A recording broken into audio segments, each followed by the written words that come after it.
como é que fala, com uma restrição religiosa, é necessário solicitar que eles entreguem o consentimento de realização do procedimento.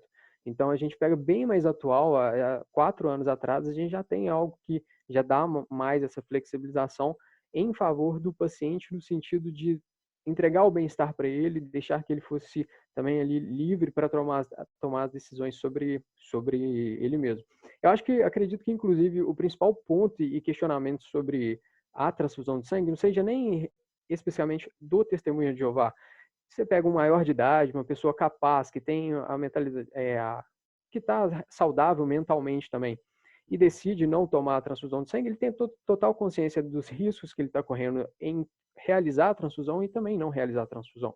Então, acho que isso é um ponto relativamente simples, não tem muita discussão. Inclusive, os médicos, a grande maioria, não tenta impor a transfusão de sangue para pacientes maiores de idade e tudo mais.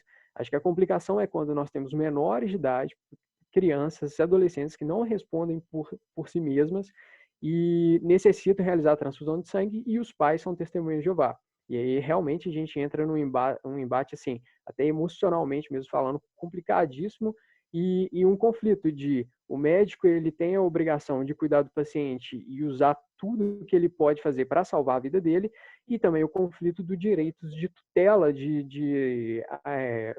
parental mesmo, dos pais, de autoridade, de justamente tomar essa decisão pelas crianças. Então, toda a obrigação que os pais têm durante a criança, que está na Constituição Federal, que tem que prover alimento, tem que prover escola e tudo que for necessário para a sobrevivência da criança, também outras decisões relacionadas à sua saúde, eles também deveriam, pelo menos, ter essa autonomia de não realizar o procedimento que pode ou não salvar a vida da criança. Além disso, uma outra coisa interessante que também falaram é que o direito à vida, ele antecede o direito à crença, e eu vi isso aqui em vários artigos, várias reportagens mesmo falando sobre essa questão, decisões de juiz que colocaram a favor da vida da criança em relação à crença dos pais. Bom, a gente cai em um questionamento que até a própria Tatiana, em outros debates, falou bastante, e eu acredito que seja assim muito válido nesse momento, que é o que é a vida, né? Acho que ela é bem subjetiva assim para cada um. Se para você simplesmente a vida é o fato de existir e prolongar a sua vida existencial aqui, como um cérebro funcionando e um coração funcionando, tudo bem. Mas para outras pessoas já é o fato de saber que aquilo que realmente guia a vida dela como crença, com quem ela vai se casar ou não vai se casar, com quem que ela vai ter um convívio social ou não terá um convívio social, se ela vai fumar, se não vai, se vai usar tóxico, se não vai, e tudo mais que pode envolver a vida da pessoa, sabendo que alguém, um terceiro, tirou esse maior bem que era dela e que ela teria a consciência de que poderia levar isso pelo resto da vida dela. Então, viver talvez dessa forma, sabendo que aquilo que você tem de mais importante, que é a sua vida na sua essência, no sentido da palavra de abrangência que ela tem, e não no sentido de simplesmente um coração e um cérebro funcionando, eu acredito que essa não seja o melhor tipo de vida, né, que teria para uma pessoa levar durante muitos anos, principalmente uma criança, e que a gente vê que em grande maioria dos casos, e a gente vê isso pessoalmente, cada um tem essa peculiaridade aí na sua casa, a gente puxa muitas coisas dos nossos pais, a gente pega muitos hábitos, costumes, e um deles, inclusive, é a própria religião. Então, você realiza uma transfusão de sangue em uma criança que futuramente ela sim deseja realizar, seguir os passos dos pais e ser testemunha de Jeová também, porém ela se sente ali até talvez violada e não no direito de seguir aquela religião, porque ela já passou por um processo que é consistentemente e enfaticamente proibido e não realizável pela crença deles, né? Ok, Gustavo, vou passar a palavra para outro grupo para debater aí. O microfone do Thiago ficou bem ruim um pouquinho aí na parte que o Thiago estava falando, tá, Thiago? Então, talvez o outro grupo tenha tido alguma dificuldade aí de entender. Mas vamos lá, vocês têm 10 minutinhos aí para falar, tá bom? Alexandre, Amanda, alguém quer começar? Vontade. Então, eu destaquei alguns pontos aí que o Gustavo falou. Rapidinho, gente, só interrompendo, Rafael, eu tô com a sensação aqui pela imagem que a Amanda quer falar. Só que eu acho que você não habilitou seu, não sei se você não habilitou o microfone. Acho que ela tá tentando falar lá. Não tá saindo, não tá saindo nada. Tenta sair da sala, Amanda, e entrar de novo, que às vezes na hora que você entra, você habilita o microfone. Tá bom? Então pode continuar, Rafael. Então, voltando ao que eu estava falando, em relação vou levantar alguns pontos que o Gustavo disse, né? Ele falou em relação à questão de crença, no sentido de crença da vida. Olha, eu vejo que cada um tem um certo olhar, um certo ponto de vista do que é a vida para cada um. Ele falou a parte muito do que é a vida, de que a vida seria basicamente prolongar a vida e de certa forma, de um modo genérico, sim, isso é uma coisa que está presente na nossa cultura, não só na nossa cultura, como em diversas outras culturas do mundo, não só no Brasil, né? Então, isso daí, eu acredito que seria mais voltado mais por esse lado, né? Outra coisa que ele diz também, o bem-estar, né? O médico também tem que cuidar do bem-estar. O médico tem que cuidar do bem-estar, sim, do paciente, mas todos os argumentos que eu utilizei foi falado assim com risco de iminência de vida, que nem eu tinha falado antes no outro, né? Na outra ética na ética do médico, que falava que ele tinha que priorizar a vida. A função do médico é sempre priorizar a vida. Ele pode, assim, causar, às vezes, um trauma com a pessoa ter passado por essa transfusão e etc.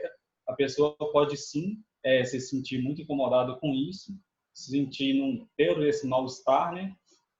Mas a pessoa vai estar lá para sentir isso, porque se assim, né?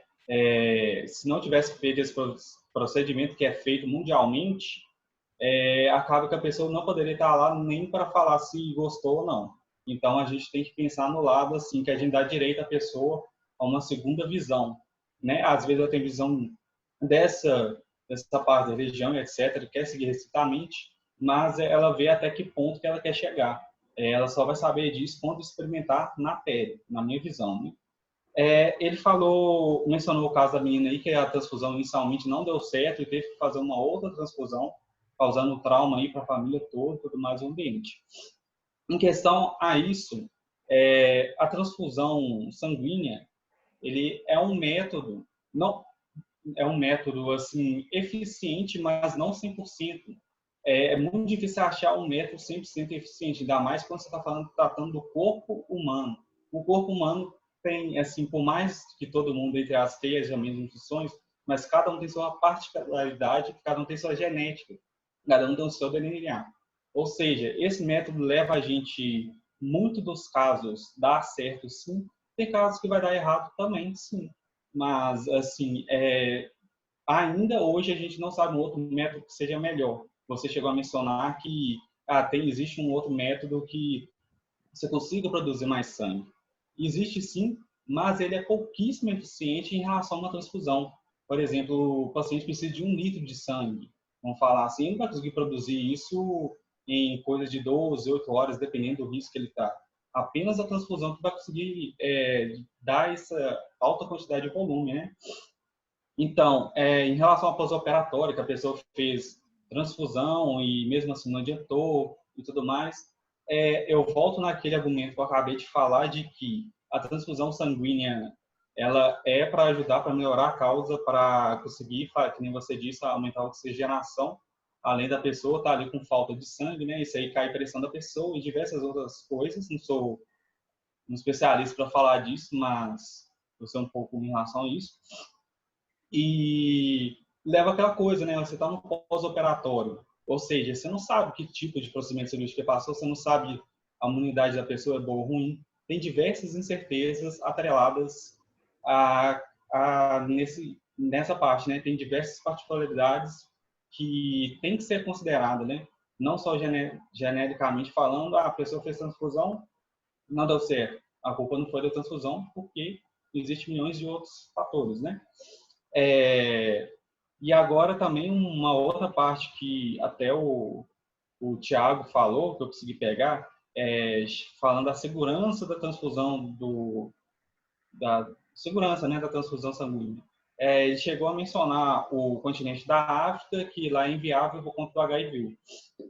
Então, pelo menos aqui no Brasil, no consentimento que você acredito em muitos outros lugares, você faz previamente um teste no seu sangue, né? Você vai ver se você tem alguma contaminação, alguma coisa, alguns elementos que interferem, que causam dano à saúde.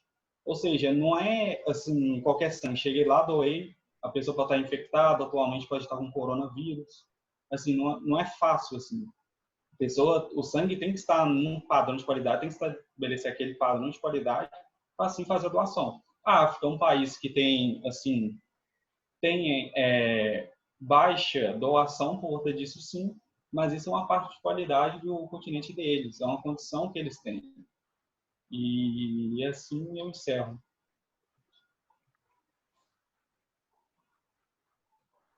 Ok, gente, a Amanda, ela tá com problema, ela não tá conseguindo conectar o microfone dela.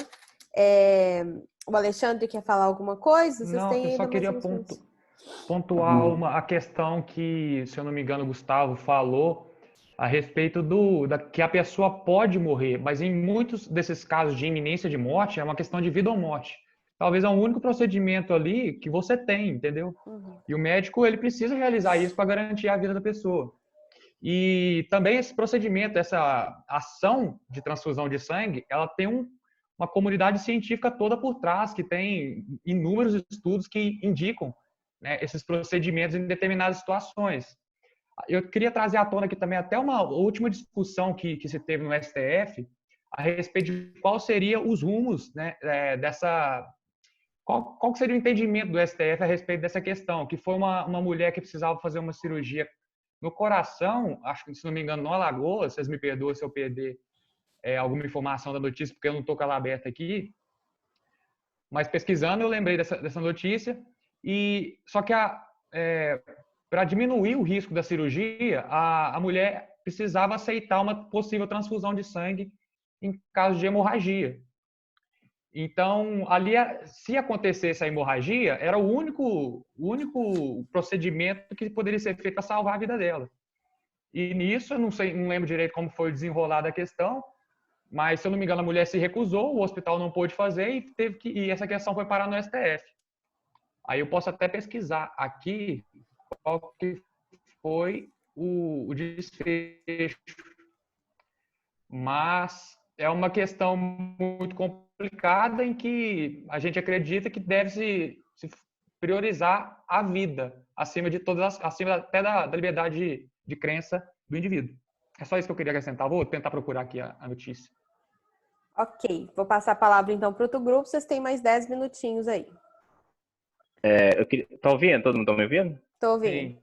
Eu queria só falar, aproveitando aí que o Alexandre comentou da STF e tal, eu pesquisei, a gente até colocou no trabalho, sobre a ADPF 618, que é a Arguição de Descumprimento de Preceito Fundamental, Testemunhas de Jeová, impossibilidade de realização da transfusão de sangue contra a vontade dos pacientes. Aí vão abrir aspas aí, maiores e capazes, direito à vida digna, direito à liberdade de crença. Essa DPF ela foi deferida em 19/12 do ano passado pelo ministro Celso de Mello. Aspas aqui, admito na condição de, perdoa meu latim aí, amicus curia, amigos da corte ou amigos do tribunal, a Associação Nacional de Juristas Evangélicos, a ANAJUR, eis que se acham atendidas na espécie as condições que justificam a intervenção de tal entidade nesse processo de controle normativo abstrato. Proceda-se de modo às anotações pertinentes. Esse assunto é um assunto bastante polêmico, como o pessoal do Alexandre, o outro rapaz que esqueci o nome comentou aí, realmente é um assunto assim, bem polêmico. No que se diz respeito aqui na ADPF, ela também comenta a parte do caso do risco iminente de morte. Ela fala aqui que o problema criado para o médico pela recusão dos adeptos do Testemunho de Jeová em permitir a transfusão sanguínea deverá ser encarada sob duas circunstâncias. A primeira, A transfusão de sangue teria precisa indicação e seria terapêutica mais rápida e segura para melhor ou cura do paciente. Não havia, contudo, qualquer perigo imediato para a vida do paciente se ela deixasse de ser praticada. Nessas condições, deverá o médico atender ao pedido do seu paciente, abstendo-se de realizar a transfusão de sangue. Não poderá o médico proceder de modo contrário, pois tal é vedado pelo disposto no artigo 32, letra F, que diz, do Código de Ética de Médica, né? Não é permitido ao médico exercer sua autoridade de maneira a limitar o direito do paciente resolver sobre sua pessoa e seu bem-estar. Só que também tem o outro lado, que fala que é o seguinte, já no finalzinho da segunda questão, por outro lado, no caso de o médico, salvo o caso de iminente perigo de vida, não praticará intervenção cirúrgica sem um pré-procedimento tácito ou explícito do paciente, e tratando-se de menor incapaz, seu representante legal. Por outro lado, ao praticar a transfusão de sangue, na circunstância em causa, não estará o médico violando o direito do paciente. Aí fala mais um pouco aqui, realmente a Constituição Federal determina em seu artigo 153, parágrafo 2º, que ninguém será obrigado a fazer ou deixar de fazer alguma coisa senão virtude da lei. Aquele que violar esse direito cairá nas sanções do Código Penal quando esse trata dos crimes contra a liberdade pessoal, e seu artigo 146 preconiza. Constranger alguém mediante violência ou grave ameaça, ou depois de lhe haver reduzido, por qualquer meio, a capacidade de resistência, a não fazer o que a lei permite ou fazer o que ela não manda. Contudo, o próprio Código Penal, no parágrafo 3º desse mesmo artigo 143, declara: não se compreende nas disposições desse artigo a intervenção médica ou cirúrgica sem o consentimento do paciente ou do seu representante legal, se justificada por iminente perigo de vida.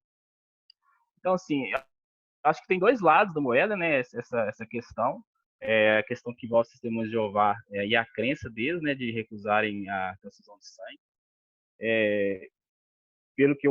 Pelas coisas que eu pesquisei, pelo entendimento que eu falou e as coisas também que a gente achou, em caso de risco iminente, perigo de vida, não tem o que se fazer mesmo. O médico tem total aval da lei para poder realizar o procedimento e salvar aquela vida, de acordo com até que fala no Conselho de Ética de Medicina. A que a gente defende aqui em casos em que não se que não a pessoa não se encaixa nesse padrão de risco iminente de vida, que não existe outro procedimento, apesar que mesmo assim os testemunhos de Jeová, eles não são bem contundentes, né, nessa afirmação de não aceitar essa transfusão de sangue. E a gente também pesquisou alguns casos em que, mesmo tendo que ter transfusão de sangue, foi utilizado alguns métodos, né, na cirurgia. Tem um caso de uma menina que teve que fazer um retransplante de coração. Eu estou até com ele aberto aqui. E nesse caso, ela não houve transfusão de sangue, é lógico. Foi uma operação bem mais preparada, uma coisa bem mais elaborada. Mas essa criança, ela nasceu com uma síndrome, chama síndrome da hipoplasia do coração esquerdo. Aí ela foi submetida a uma cirurgia. Aí depois ela teve um problema, ela teve que ser submetida a outra cirurgia. E no artigo deixa bem claro, tem uma parte que fala: por motivos religiosos, os pais solicitaram que a equipe aplicasse, nesse caso, um protocolo de gerenciamento e conservação do sangue para cirurgias cardíacas graves e complexas. Eu entendo que uma cirurgia de coração é um risco iminente de morte bem prático, né? Bem 100%, assim. E nesse caso, né, ela foi operada, o texto é bem assim, tem um cunho bem, as expressões bem do pessoal da área de medicina mesmo, que fala todos os remédios que foram usados, as quantidades, o procedimento bem explicadinho. Não vou entrar nessa questão, até porque eu também não sou meio leigo nesse assunto, mas ele explica bastante como foi feito todo o procedimento. E a conclusão final dos médicos, no final, foi o seguinte, abre aspas: foi possível realizar um retransplante cardíaco sem o uso de sangue homólogo, que é sangue de outra pessoa, em uma criança com miocardiopatia dilatada grave, após rejeição crônica do enxerto e irreversível à terapêutica medicamentosa, utilizando um programa de gerenciamento de conservação de sangue, além de rigoroso planejamento multidisciplinar transfusão de sangue pode ser evitadas ou reduzidas quando se tem o propósito de conservar o sangue autólogo, que é o sangue da própria pessoa. E é isso aí. A gente usa esse argumento aí também para defender o lado das testemunhas de Jeová contra a transfusão. Beleza. Posso falar? Beleza. Espera aí que eu não estou ouvindo você, Tatiana. Agora tá. É porque eu estava no Beleza. mudo. Então tá. Bom, o Thiago falou aí e até leu, né, bastante coisa sobre realmente o que fala o Conselho de Medicina em relação à ética e a atitude que deve ter, né, perante a transfusão de sangue. E é justamente nessa tecla que eu gostaria de abordar e falar um pouco mais, assim, tirando um pouco essas questões de dados e estatísticas e tudo mais. A gente está bem acostumado, assim, na sociedade, a gente traz muitas questões em que a liberdade de direitos ali dados, ela é simplesmente uma ilusão, né? A gente viu muito isso durante muitos e muitos anos em relação ao casamento homossexual, que foi uma privação de liberdade de direito de exercer aquilo lá, o que não afeta ninguém, não atrapalha a vida de ninguém, não está exercendo nenhum crime, não tem nada envolvido ali e simplesmente era proibido. A gente tem o fato aí até hoje da criminalização do aborto, existe uma luta gigantesca hoje aí entre os dois lados para tentar descriminalizar o aborto e tentar levar mais em consideração o bem-estar da mulher, o corpo da mulher como sendo dela e que ninguém mais tem direito e de tomar uma decisão por ela que ela deve ficar 9 meses carregando um filho. E novamente a gente vê mais uma questão que a gente tem mais um travamento aí de liberdade de direito e como eu disse, é praticamente uma ilusão que a gente vive dessa democracia, que na verdade a lei é praticamente tentar impor ao outro aquilo que a gente acha certo. A mesma coisa, a gente pode pegar o indígena lá do Maranhão, aquelas tribos que realizam diversos rituais de passagem de adolescência para a fase adulta, em que crianças de 12 a 17 anos ficam dentro de um caixote 3 meses, só pode sair para ir no banheiro e mesmo assim a comida é levada para eles.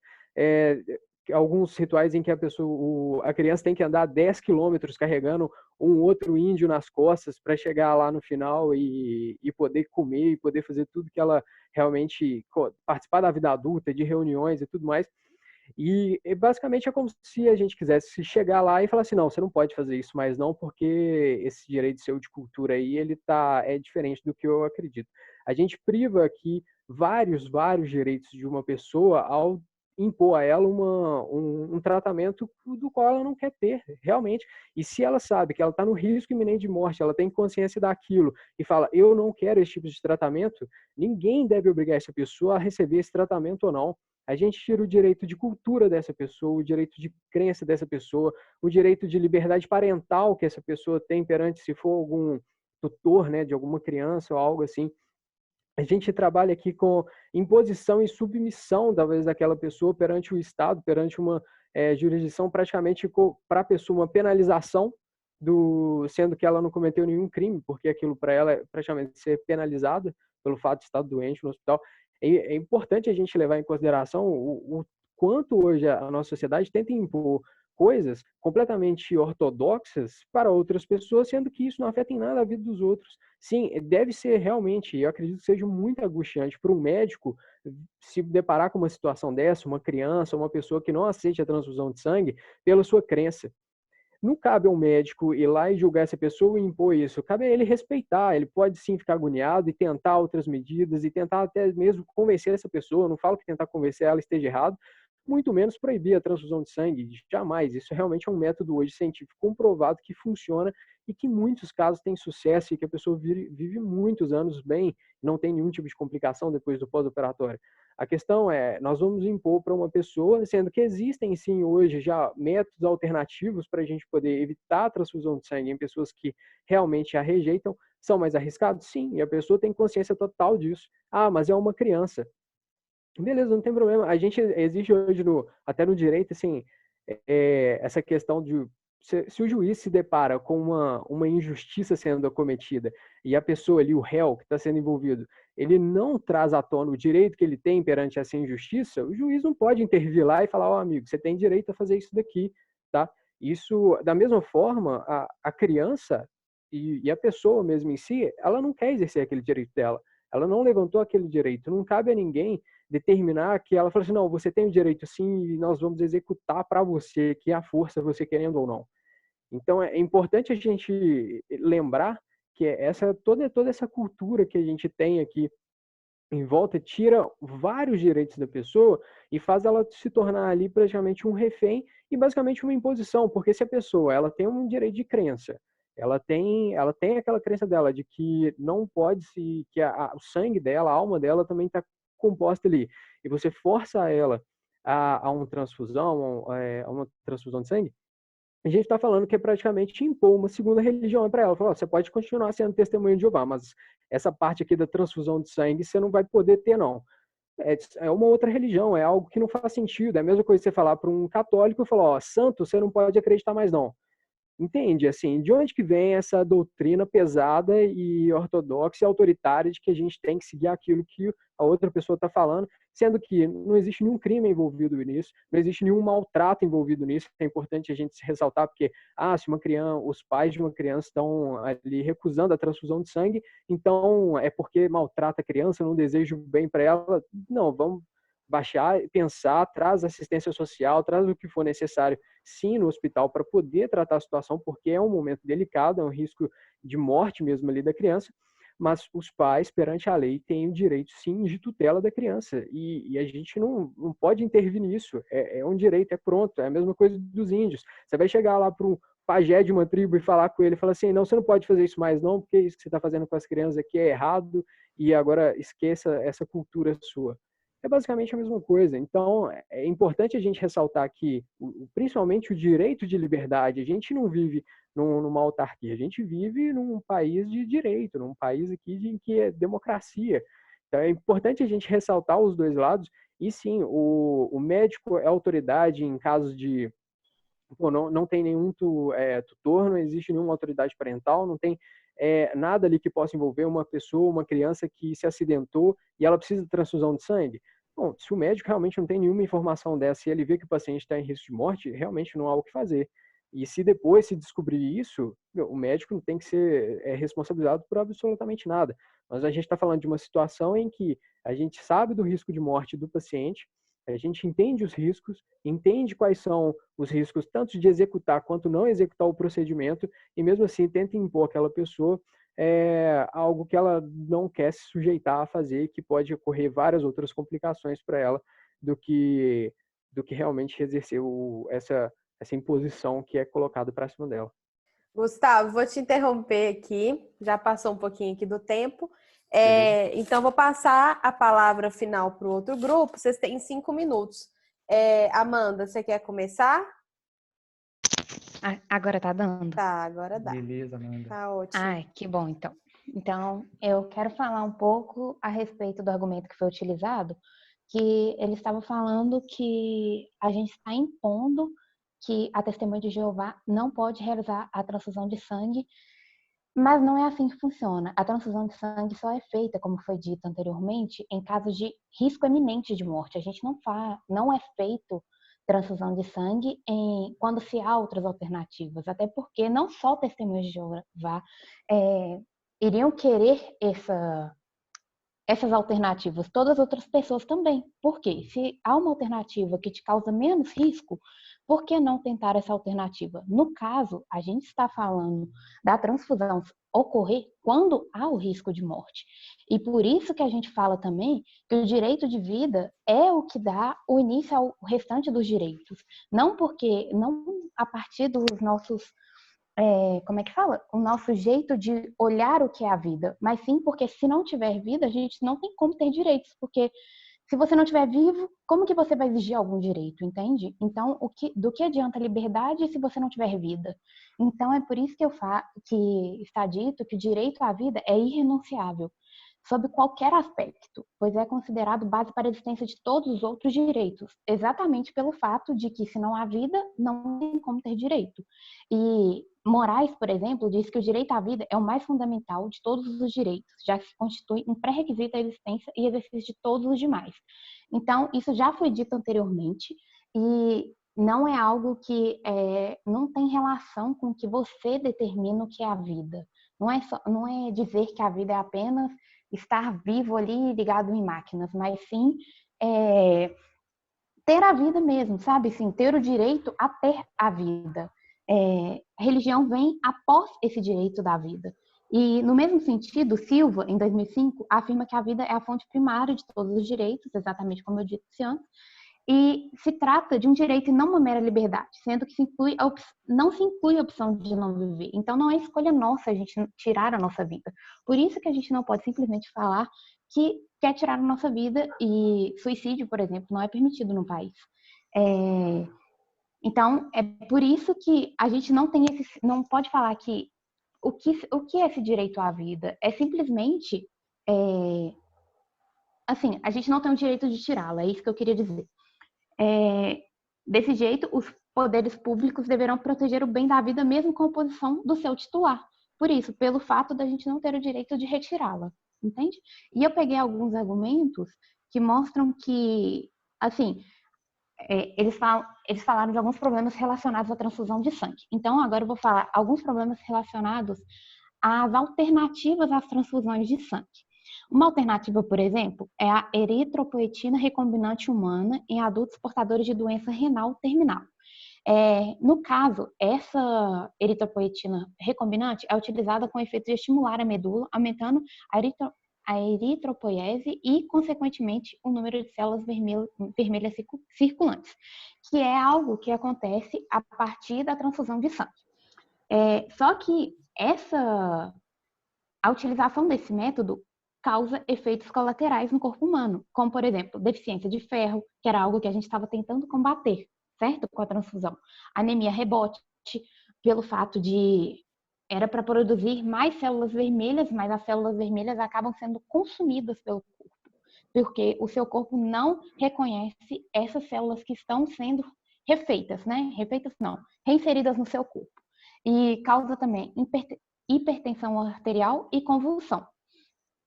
A transfusão autóloga, que é algo que foi dito aqui também, que é a reutilização do seu próprio sangue, pode ser realizada por meio de pré-doação, certo? Só que para a gente ter essa pré-doação, a gente precisa ter um tempo para isso acontecer. E muitas vezes a transfusão de sangue é feita porque não se há mais tempo, não se há mais alternativas para serem realizadas.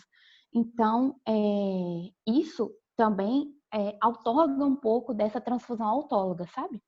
Então, e outra coisa que foi dito é que a transfusão de sangue ela pode ocasionar doenças. No entanto, hoje em dia a gente já tem métodos para determinar se o sangue está contaminado ou não. E outra coisa que acontece também, o sangue autólogo, que é o sangue que pode ser recirculado no seu corpo, não transmite doenças diretamente, mas ele pode ser contaminado durante a coleta ou no centro cirúrgico. Ou seja, a gente vai continuar sofrendo esse mesmo perigo de estar contaminado. Então, não é simplesmente falar que a transfusão de sangue pode nos contaminar. O sangue autólogo também poderia nos contaminar, que é uma alternativa à transfusão. Então, por enquanto, é isso que eu queria falar. Dando continuidade, uma coisa que eu percebi em vocês no final dos seus discursos, vocês conseguiram entender um pouquinho, assim, que no caso de iminência de morte, vocês até um pouco aceitaram isso, e eu queria parabenizar vocês, né? Pelo menos o que eu entendi assim no final de alguns pontos.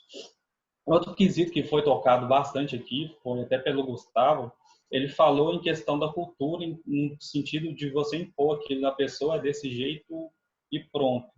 Olha, do mesmo argumento, da mesma forma que você disse, eu vou usar do mesmo jeito. Você diz, por exemplo, a pessoa, você tem a opção disso, tem que ser assim e assim.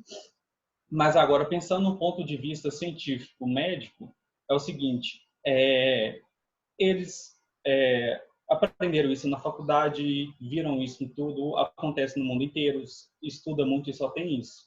E aí chega um ponto que a pessoa, não, por questão, né, religiosa, não quero fazer isso. A pessoa tem conhecimento assim disso desde sempre. Para ele para ele ali é uma religião dele até, né? A religião dele da medicina, assim, a crença dele na medicina é fazer a transfusão de sangue. Existem esses outros métodos, sim, novos, mas é difícil saber se foi abordado isso na faculdade dele. Isso aí é coisa que se vai pegando lá desde a faculdade até o ponto dele se tornar médico, dele se especializar e tudo mais, e conseguir, e assim, né, tentar fazer uma adaptação a isso, porque eu acredito que se realmente fosse uma coisa muito eficiente, já estariam realmente trocando os métodos. E falando mais em questão assim, da cultura, da mesma forma que tem essa cultura de aceitação das coisas, a sociedade, cada um tem a sua particularidade, por isso que em cada lugar é uma coisa diferente. Por exemplo, na Arábia Saudita, se o ladrão é pego em flagrante, eles cortam a mão dele, o que seria um choque para a gente, como assim? Mas para eles é uma coisa totalmente normal. Assim como para a gente é uma coisa assim totalmente normal fazer esse tipo de procedimento, né? Levando em contrapartida, pensando no tipo para o médico. E falando em questão disso, em defeitos à Constituição. Por exemplo, a Constituição ela é feita ao longo do tempo, com o passar, com a cultura, no que a pessoa acredita. E isso vai se moldando e está sempre em evolução de acordo com que a gente vai evoluindo e acreditando em outras coisas. Isso vai ficando mais vasto. Atualmente teve essas lutas aí, que nem você disse, e eu acredito que essas mudanças só vão acontecer com luta, que aí vai até chegar lá, né, no governo, que aí eles consigam ter dinheiro para investir em pesquisa e esse tipo de coisa, para poder assim, né, conseguir uma coisa científica mesmo que vai ajudar nesse grupo. Então, assim, vai muito dessa questão cultural da gente e também da parte da Constituição. Até porque se você chega numa cultura e apresenta uma coisa totalmente diferente, que não, só ressaltando mesmo, que nem eu falei do médico. Você sempre fez a vida inteira com uma transfusão de sangue. Agora você está fazendo de outro jeito, uma coisa que você nunca viu na sua vida, fala-se muito pouco e você nunca viu, assim, de certa forma, em prática. E aí? Não é um choque cultural para ele? Porque, afinal de contas, a decisão dele que vai decidir o que vai acontecer com o paciente. Ou seja, qualquer resultado, positivo ou negativo, a culpa é do médico.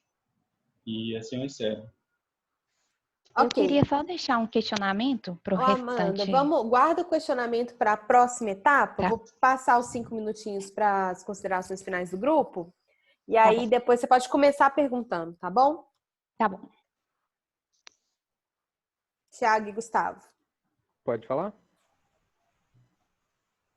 Oi, tá me ouvindo? Pode ir, falar. Gustavo, tô ouvindo. Beleza, bacana.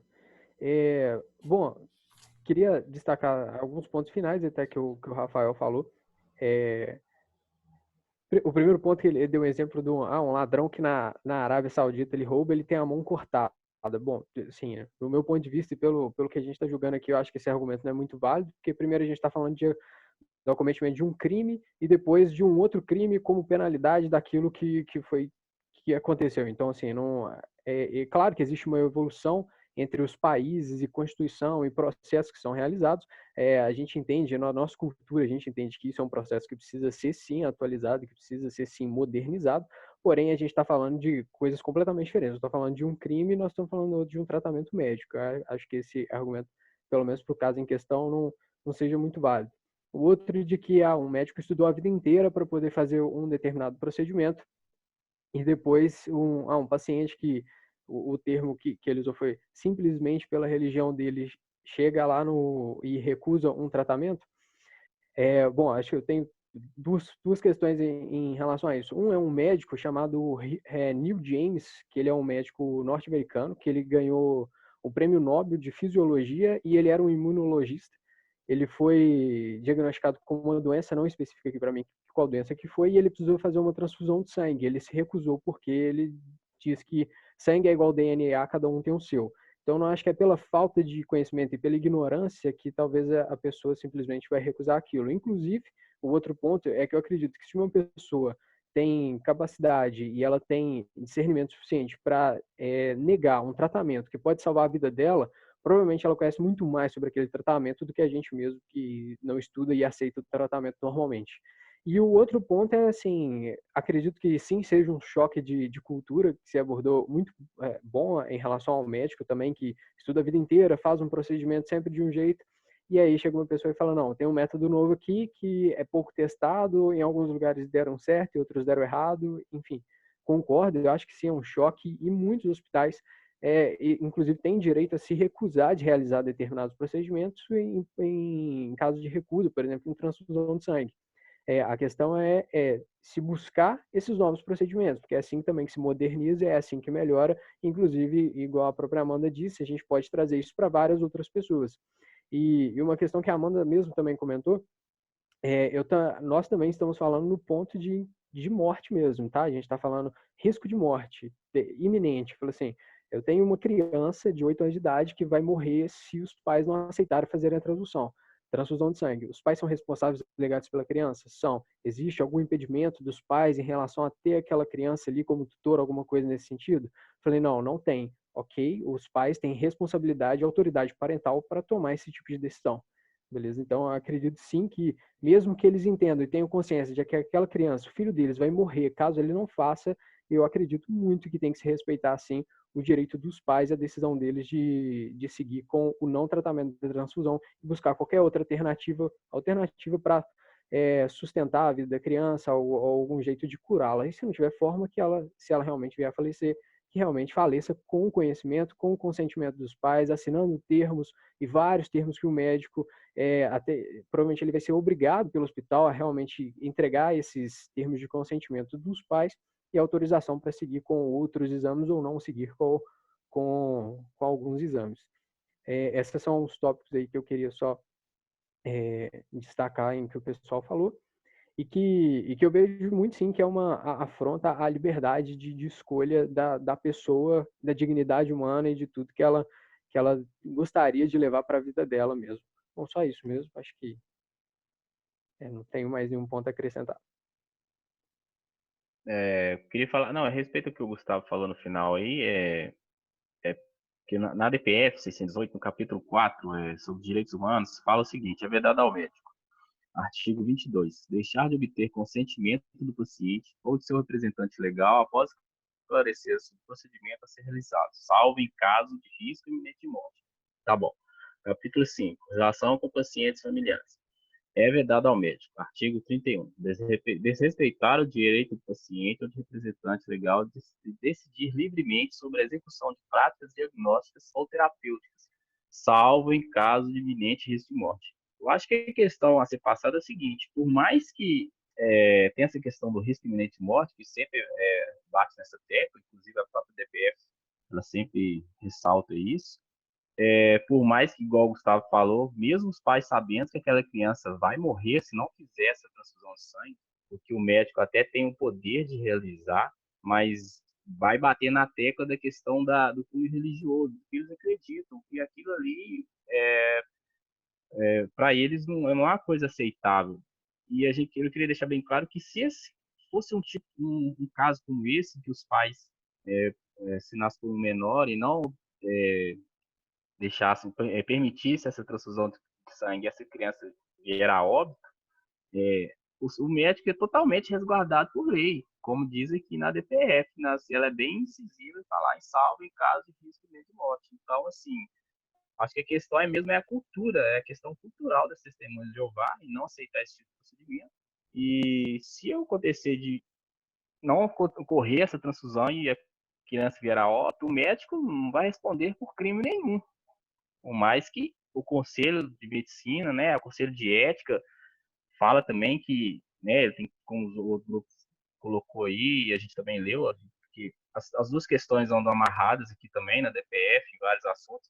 O médico tem que preservar pela vida e tal, ele faz um juramento, mas se no final das contas não acontecer essa criança virar óbito, o médico não vai ter responsabilidade legal nenhuma sobre isso, é lógico, deve ser também realmente, como o Rafael falou, um choque de cultura, e para o médico, como profissional, se formar e passar por uma situação dessa, e for um caso extremo de chegar a um óbito, o médico deve se sentir uma pessoa, como se diz, eu poderia ter feito algo a mais, né? Eu estava nas minhas mãos aquela situação e eu não consegui, mas eu acho que a questão mesmo é a questão cultural mesmo, é religiosa, é da fé mesmo, assim, do testemunho de Jeová. É isso aí que eu queria falar. Beleza. Vou passar a palavra, então, para Amanda, porque ela tem uma pergunta. E, pessoal, não sei se mais alguém da sala quiser fazer alguma pergunta ou algum comentário, ou manda no chat ou levanta a mãozinha. Eu tenho várias perguntas aqui, então pode começar, Amanda. Então, só para terminar os argumentos sobre a menina de 8 anos, primeiramente, falando que deve ser respeitada a vontade dos pais. Mas se a gente está falando de liberdade, como é que a gente sabe se essa menina já tem essa autonomia para falar qual religião que ela quer seguir? Muitas vezes ela está seguindo a religião dos pais sem saber o que ela quer para a vida dela. Então, muitas vezes a gente está abrindo mão de uma liberdade, que seria a liberdade da vida, como eles dizem, que é, tipo assim, deixar a menina morrer por conta da religião, sem saber se ela quer ter essa liberdade por essa religião que ela ainda não decidiu se a vida dela vai seguir em vão dessa religião, entende? Então, muitas vezes a gente está seguindo os pais, só que os pais têm direito à própria vida e não à vida de outra pessoa. E por isso que eu acredito que por isso cada um tem o seu direito à sua vida, entende? Não à vida do próximo. E aí eu queria deixar também uns outros questionamentos que são, independente dos méritos ou deméritos da respeitada opinião e de outras semelhantes, quando os direitos fundamentais se entrechocam com o dever do médico de lutar pelo bem maior que a vida e de usar todos os recursos oferecidos pela medicina para restabelecer a saúde do enfermo, surgem as perguntas. Qual o limite da autonomia da vontade do paciente? Será que existe esse limite? Até onde vai a responsabilidade médica quando o enfermo não aceita o tratamento proposto? Isso são questões que a gente está tentando debater ao longo dessa aula, certo? Então, é só para ficar como questionamento. Por exemplo, como lidar com o dilema? Violar o livre-arbítrio da pessoa ou desrespeitar a obrigação de lançar mão de todos os meios disponíveis de tratamento, posto que o bem maior é a vida? E como o médico pode deixar de atender o comando do Código de Ética Médica de agir e exercer a profissão com ampla autonomia? Entende? Então, são esses os questionamentos que eu deixo agora. Muito obrigada. Querem responder aí, Gustavo e Thiago? Bom, você vai ter que repetir as perguntas uma de cada vez, porque as perguntas também foram longas e então assim, você quer repetir a primeira de novo, Amanda, só para ir respondendo uma a uma? Tá. Qual é o limite da autonomia da vontade do paciente? Bom, acho que é isso que a gente está discutindo aqui, né? Hoje isso não existe. Eu acho que nunca a gente vai chegar num consenso de saber onde que é a autonomia de cada um para poder decidir sobre o tratamento que quer ou não levar. Eu acredito que se uma pessoa em sã consciência, com capacidade intelectual de poder tomar uma decisão por si própria e legalmente respaldada para tomar a decisão por um menor que não tem condições mesmo de tomar uma decisão por si, e que inclusive ela, igual você mesmo falou assim, ela não tem, como que a gente sabe que essa criança não vai querer ou não seguir a religião do pai? Sim, é exatamente essa questão, a gente não sabe. A gente não sabe se ela seguiria ou não. Grande probabilidade que sim, em função do convívio familiar e social que essa criança vai ter. Agora, se ela vai querer ou não seguir esse procedimento é algo que a gente nunca vai saber e nunca vai poder responder. Então, é impossível realmente fazer esse argumento. Então, a gente respalda na Constituição, em algo legal em que hoje a gente tem, que é na responsabilidade parental e na autoridade dos pais para tomar essa decisão. Então, com o fato da gente não saber qual religião ela deverá seguir, por que não deixar a menina viver para ela decidir o que ela quer levar da vida? Esse é meu ponto, assim, no caso. Mas vamos para a próxima pergunta. Até onde vai a responsabilidade médica quando o enfermo não aceita o tratamento proposto? Até onde vai a responsabilidade médica quando o enfermo não aceita o tratamento proposto? Posso falar? Pode, vai lá, Thiago, vai lá. Eu acho que essa questão da responsabilidade médica é o que a gente basou mais na questão de lei, né? O médico tem um juramento lá, o Conselho de Medicina, ele acatou essa ADPF 618, mas tem as ressalvas, é o que eu disse, salvo risco iminente de morte, o médico tem total autoridade, autonomia para realizar o procedimento. Eu acho que tem um lado pessoal também, né, estudou, tem conhecimento, sabe que pode ser feito para poder salvar aquela vida. Mas aí bate na tecla do outro lado da questão, que é, né, deixar o direito também da testemunha de Jeová e deixar bem claro que no caso, né, de pacientes que não tem como se, ou uma criança que não, você bateu na tecla aí, se a criança vai seguir ou não, a gente realmente não sabe. E legalmente a gente está tentando em argumentos legais. Se os pais têm o direito de decidir, assim, é complicado falar isso. Em certo ponto, eu concordo e também discordo com algumas coisas. A criança tem o direito à vida, mas legalmente falando, os pais têm a tutela ali, têm o direito de decidir pela criança, por mais que a criança, como você falou, às vezes a criança nem vai ser testemunha de Jeová, como o Gustavo falou, a grande probabilidade é que sim, eles têm o direito de decidir pela criança e seja de direito deles que não seja realizado o procedimento. A questão do médico, a responsabilidade legal dele acaba ali. Não, se ele decidiu por não optar por fazer essa transfusão e a criança vier a óbito ou acontecer alguma coisa, o médico não vai responder por nada. Eu vejo dessa forma, assim. Eu acho um assunto bem complicado, assim, são dois lados da moeda, assim. Tem muitas coisas que, né, tem o Conselho Federal de Medicina, Código de Ética, e tem também o lado da Testemunha de Jeová, o direito de liberdade, né, de religião, de expressão. Eu acho uma coisa bastante assim, difícil, assim, algumas perguntas realmente são coisas bem difíceis de responder mesmo. Eu nunca tinha pesquisado sobre esse assunto, né, é uma coisa que a gente vai aprendendo assim, mas o meu ponto de vista é esse, sobre o que você falou aí. Ok, pessoal. Assim, Desculpa, Gustavo, pode falar. tranquilo. Pode falar? Rápido. Pode. Não, nessa pergunta específica, até onde vai a responsabilidade e culpa, né, diria assim, do médico em realizar ou não o procedimento, do meu ponto de vista, isso é bem simples de responder, vai até os termos e tudo que tiver assinado e autorizado pelos pais ou não realizar aquilo. Passou desse ponto ali de que existe uma assinatura, existe uma autorização legal para que o médico deixe de executar um determinado procedimento e execute outro que seja mais arriscado ou não execute nenhum, ali a culpa e a autonomia do médico, para mim, acabou, vai até aquele ponto. Até é aquela famosa frase do direito, né? Seu direito vai até o momento que não infringe o direito do outro. Eu vejo muito nesse formato. O médico tem autoridade para executar e propor qualquer tipo de tratamento que ele julgue mais conveniente. A partir do momento que isso infrinja o direito de crença, de liberdade, de cultura e de autoridade parental e legal de tutor dos pais e da família em si, eu acho que ali deve esbarrar e deve parar e começar. Acredito que sim, que são casos muito específicos, às vezes, que acontecem, que podem ser julgados, sim, existe uma necessidade judicial para ver alguma especialidade naquele caso, mas, sim, em geral, falando em termos gerais, eu acredito que a autoridade e culpabilidade do médico vai até esse ponto, até o ponto que o pai toma essa decisão pela criança ou a pessoa toma por ela mesma. Eu posso ressaltar uma coisa aqui? Pode sim. Depois eu quero só ler o comentário dos meninos aqui no chat. Aqui. Pode sim, Rafael, pode falar. Tudo bem.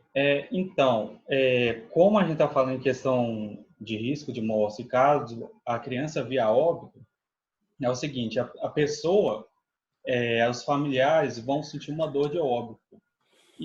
E às vezes, ou os pais com a dor do óbito possa vir, quem garante, que é uma incerteza, né? Quem garante que os pais, com sentirem essa dor e esse sentimento ruim, entrem em processo contra o médico, apesar deles não aceitarem, entre aspas, a responsabilidade é sim do médico. E não só isso, ou os pais falarem isso, mas avós, tios, primos e etc., se juntar e vir a processar o médico.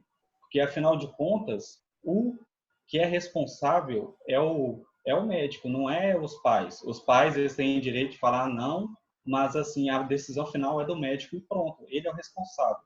E eu até ressalto a lei que eu tinha dito antes, que no âmbito do direito penal, eu menciono o artigo 135, é considerado crime deixar de prestar assistência quando possível fazê-lo sem risco pessoal, a criança abandonada ou extraviada ou a pessoa inválida ou ferida. ela se encontra aí num estado inválido ou ferido, né? Ao desamparo ou um grave e iminente perigo ou não pedir, nesses casos, o socorro da autoridade pública. E a pena em relação a isso é de detenção de 1 a 6 meses ou multa. E essa pena pode ser aumentada pela metade se a omissão resulta em lesão corporal de natureza grave. E o que a gente está falando é a pena é triplicada se a pessoa morrer. Ou seja, a pessoa pode pegar aí de 3 anos, de 1 ano e meio a 3 anos de prisão, com uma multa altíssima. Uhum. É só isso que eu queria dizer mesmo. Só ler aqui os comentários, que eu tô achando engraçado aqui a discussão no chat. E junto com vocês, a discussão está acontecendo aqui no chat. Enfim, né? Os meninos falando aqui. Pedro falou, a menina de 8 anos, então tem que morrer porque os pais acreditam em algo. Não faz sentido, o direito da vida é dela, né? Aí a Marielle, mas sem ser o caso dessa menina, até onde isso pode interferir na vida de alguém com base na crença? Beleza, é jovem, se ela quiser fazer isso, vai ser excomungada e perder a família. Por que ela quer viver? Não faz sentido. Aí o Pedro falou, eu acho que não faz muito sentido perder a família porque quer viver. Enfim, né, gente? É uma discussão super complicada isso aqui mesmo, porque a gente não tem respostas, né? Por isso que a gente está tentando discutir, né? E não é um assunto, assim, aparentemente, a gente fala assim, gente, o que isso afeta na nossa vida, né? É claro que todos os temas que a gente trouxe aqui, na realidade, são assuntos que a gente considera dentro do direito, que a gente chama de hard cases, né? Que de fato podem não ter uma interferência na nossa vida, assim, de uma maneira ampla, né? Mas são casos que existem e a gente não tem resposta jurídica para dar, né? São situações que vivem numa zona cinzenta do direito brasileiro, em especial, claro que de vários direitos, mas o direito brasileiro a gente não consegue lidar com esse tipo de situação porque, de fato, a gente não tem uma lei anterior que preveja esse tipo de situação. Mas, assim, e uma coisa que eu queria ressaltar o tempo todo, eu achei muito interessante vocês falaram, e talvez, como que a gente chamaria essa discussão? É o que é o âmbito público, né? O que está dentro da esfera do público e o que está dentro da esfera do privado, né? Então, eu acho que se a gente pegar essa dicotomia, né, do público e o privado, eu acho que vai conseguir resumir, de certa forma, algumas coisas que vocês falaram aqui o tempo todo, né? Porque, enfim, eu fiz várias considerações, acho que não vai dar tempo de ficar fazendo perguntas, mas para tentar resumir aqui o que eu compreendi aqui da discussão de vocês. Então, de certa forma, eu acho super delicado, igual o Rafael falou agora, quem garante, né, que esse médico, ao escolher não fazer o procedimento, que aquela família depois não vai mudar de ideia, né, e falar assim, que isso? Ou o próprio hospital, como que o hospital não pode...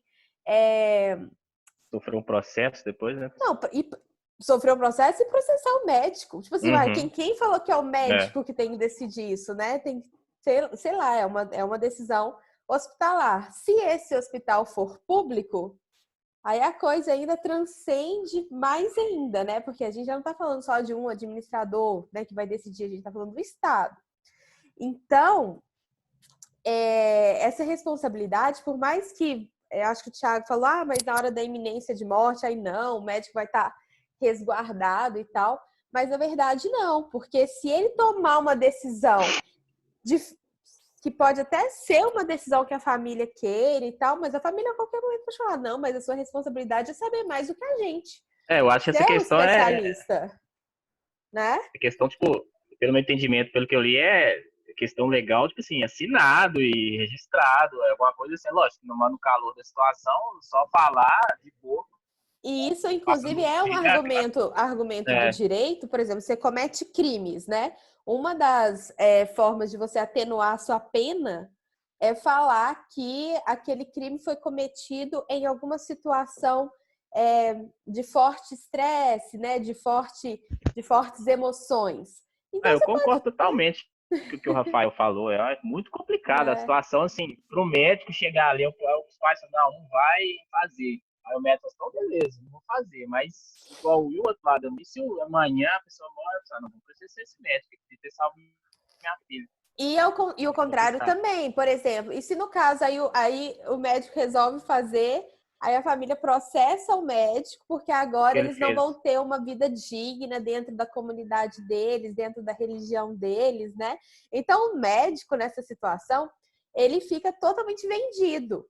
E eu quero relembrar vocês o caso do aborto de fetos anencéfalos, que a gente discutiu aqui, que quem entrou com a DPF 54 não foi uma mãe ou uma família.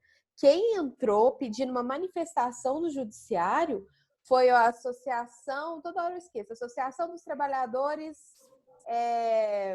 da Saúde, né? Ou seja, eles precisavam que o STF ou que o judiciário se manifestasse para resguardar eles. Não é necessariamente ele resguardar a família, era resguardar eles, porque eles não sabem como agir. E a mesma coisa. E eu achei muito interessante, deixa eu ver se foi o Gustavo que falou.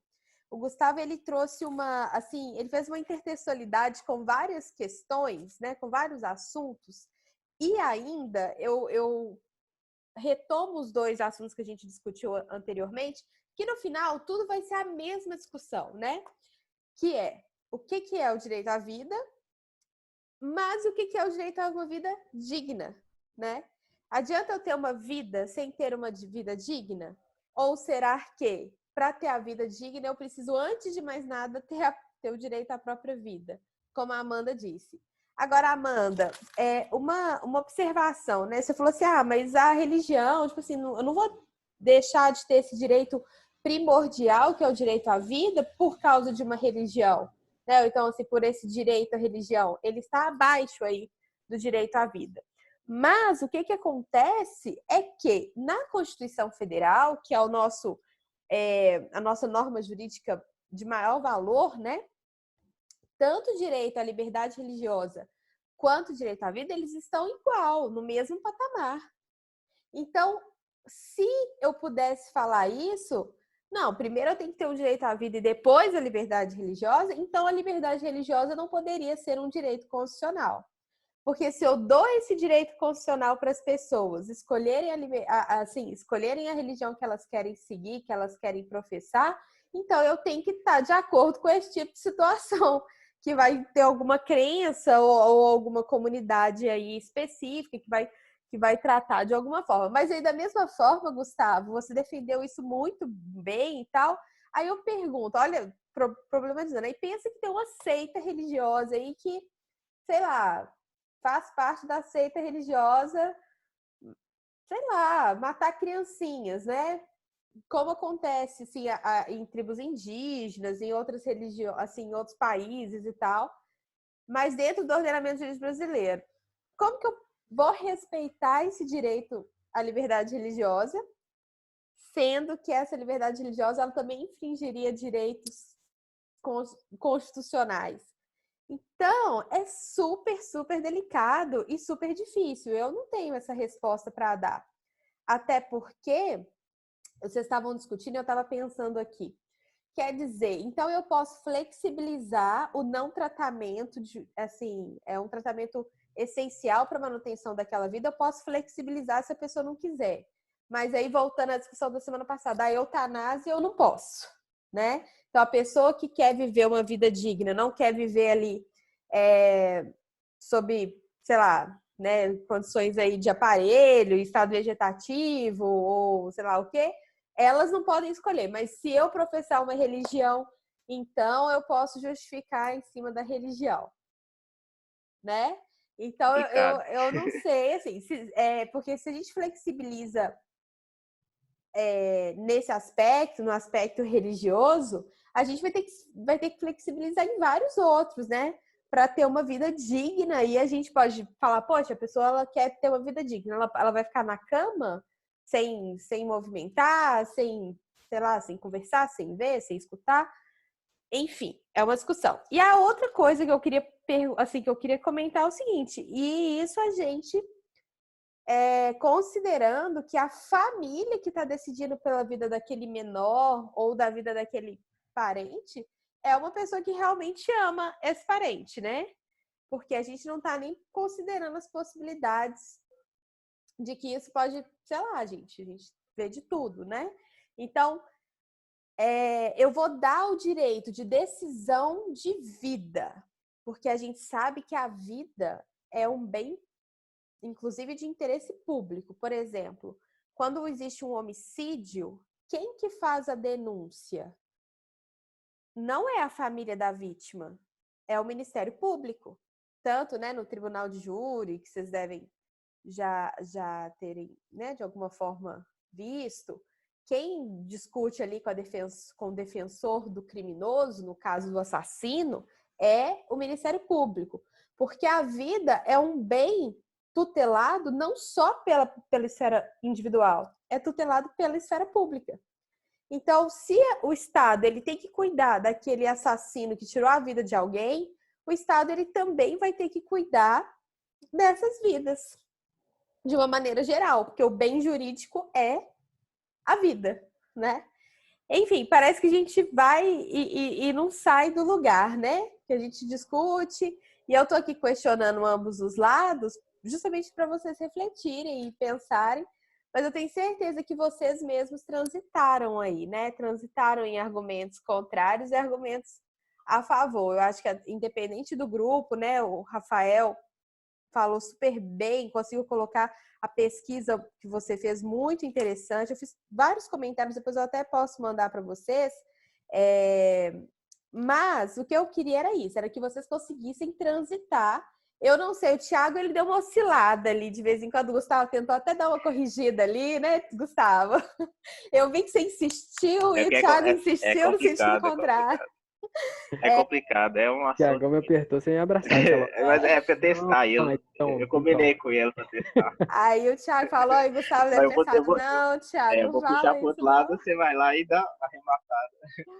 Eu vi, percebi. E vocês têm muito futuro no direito, viu, gente? Vocês podem fazer direito. Mentira, porque engenharia química é muito melhor. Podem Tatiana, eu só queria compartilhar um pensamento que eu tive agora, concluindo isso.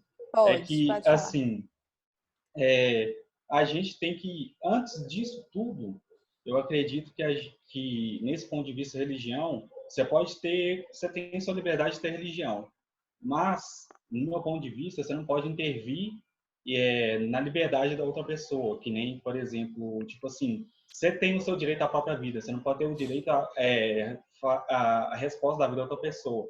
Uhum. Isso que nem você embateu em questão de cultura indígena, como também quem assiste o seriado Vikings, os pagãos lá antigamente, né, eles levavam sacrifício de pessoa para os deuses, para trazer coisas para eles, né, era uma coisa normal. Mas, assim, em questão da instituição, ao meu ponto de vista, não sei muito bem, mas eu acredito que isso aí, de certa forma, você está mandando uma vida, você está tirando a liberdade da pessoa. Tirar a liberdade, assim, é um crime, né, de altíssimo escalão. Ô, Rafael, e principalmente na situação, inclusive, quando a gente fala de menor, de criança, né? Porque sim, os pais, para professar uma religião que eles professam, que nem é da criança, eles tomam decisões que podem levar à morte da criança.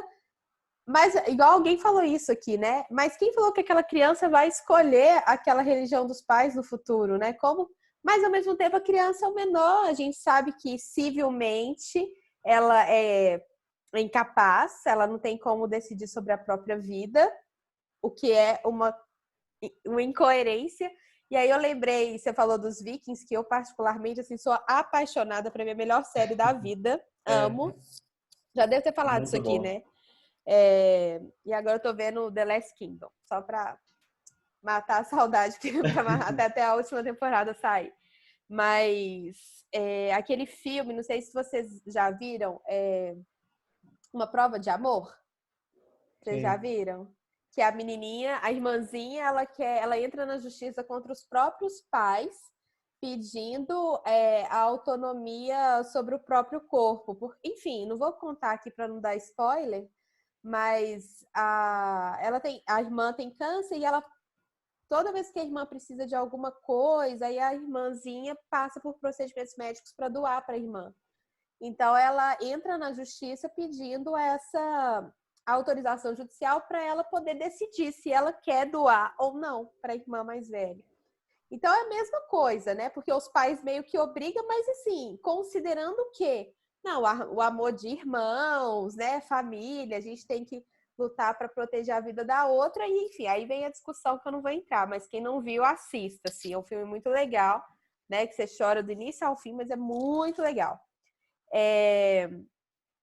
E aí, eu só queria mostrar para vocês como que todos os assuntos que a gente tratou até hoje, isso eu acho que é muito interessante para vocês concluírem até no trabalho, na parte escrita, todos os assuntos, eles tratam de quê? De princípios constitucionais de mesmo grau hierárquico que entram em conflito ali diante do caso concreto, né? Normalmente a gente tratou mais os relacionados ao direito à vida e à dignidade, né? E como que as decisões são diferentes. Então, por exemplo, no caso do aborto de fetos anencéfalos, o direito à dignidade da pessoa humana teve mais valor que o direito à vida. Mas se você pegar a eutanásia da semana passada, o direito à vida teve mais valor do que a dignidade da pessoa humana. Ou seja, como que o mesmo princípio, diante do caso concreto diferente, eles podem ser valorados diferentes, né? Então, assim, o intuito de todo esse trabalho, dessa discussão, é de fato colocar vocês, que embora vocês não sejam da área jurídica, diante de situações em que a gente precisa transitar entre os argumentos, em valores, o que são os valores que amparam os nossos princípios, né? Não só os nossos princípios jurídicos, mas os nossos princípios morais, né? Até que ponto a moral, a religião, isso aí vai a nossa construção, né, do nosso Estado patriarcal, vai influenciar na formação do direito. E esse era o objetivo mesmo, discutir basicamente assuntos que a gente não tem tanta resposta, embora o aborto de fetos anencéfalos já tenha sido tratado pelo STF, mas continua sendo controverso, ainda mais se a gente leva isso para o aborto de uma maneira geral, né? Mas, pessoal, finalizando, porque eu até tenho que dar aula agora, eu achei que vocês, assim, se envolveram muito, né? Todas as discussões foram de muito alto nível, eu acho que vocês pesquisaram bastante, trouxeram muitas informações legais. E só uma coisa que eu queria comentar, que eu esqueci de falar, não sei se vocês pesquisaram que eles andam com uma carteirinha, que as testemunhas de Jeová andam com uma carteirinha. Vocês chegaram a ver alguma coisa sobre isso? Enfim, parece que eles andam com uma carteirinha falando que eles são testemunhos de Jeová, para que nesses casos, tipo assim, aconteceu um acidente, aí ele vai precisar de uma transfusão de sangue, para o médico já saber que ele não quer, né? Que se ele é testemunho de Jeová, ele já não quer passar pela transfusão de sangue. Então, isso também eu achei interessante, de certa forma, apesar que eu acho que isso não faria diferença, assim, a não ser que, bom, não sei. Se a pessoa chegasse sozinha lá, acidentada, é claro que o hospital ia fazer, né? Porque, tipo assim, não significa que eu ando com uma carteirinha que eu não quero passar pelo procedimento. Mas meio que significa, porque quem de fato é da religião, eles de fato professam isso são categóricos. O Gustavo falou algumas vezes, né? Tipo assim, é a mesma coisa de você ser católico e não acreditar em santo. É incoerente. E elas se sentem, de fato, assim, invadidas dela. Eles passam a não querer, a não ter mais moral para pertencer à mesma comunidade. Então, a coisa vai muito além, né, do que a gente julga o correto. A gente que não entende, a gente que não a gente julga certo ou errado, né? Mas é isso, pessoal. No mais, tem parabenizar vocês e parabenizar também os outros grupos. Os debates foram de alto nível. Eu fiquei muito satisfeita com as apresentações dos trabalhos e espero que os trabalhos escritos também cheguem na semana que vem neste nível. Tá bom, pessoal? Ok. Então, um beijo pra vocês. Boa noite. Até segunda. Beijo. Boa Tchau, noite. tchau, Obrigado. gente. Tchau, galera. Valeu. Falou,